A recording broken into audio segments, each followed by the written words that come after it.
delicious.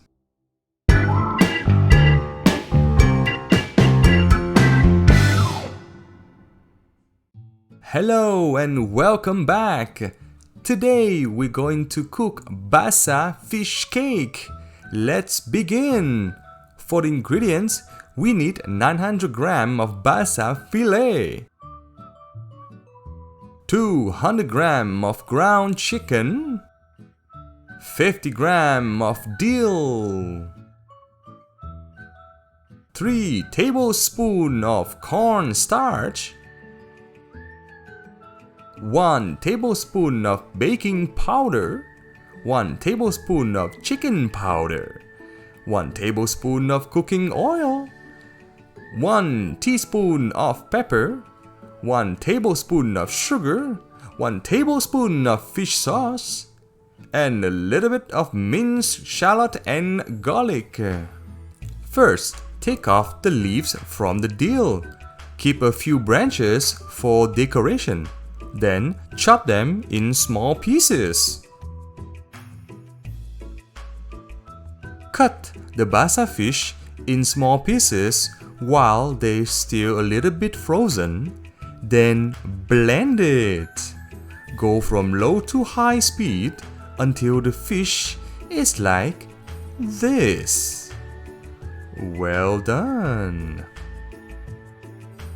Next, blend the chicken while it's still a bit frozen.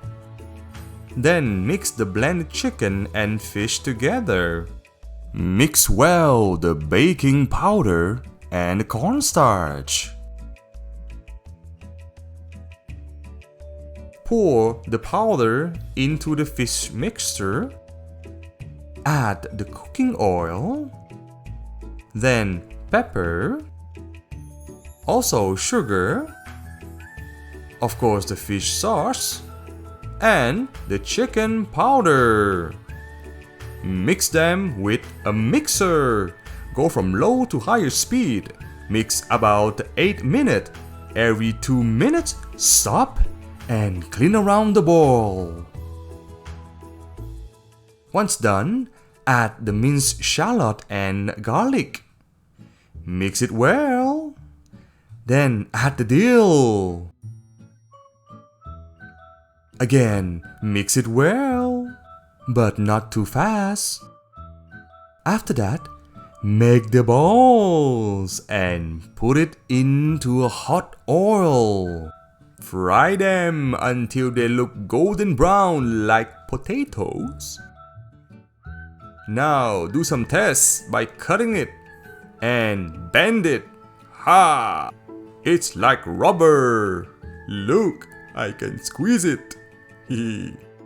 Now this is the final product.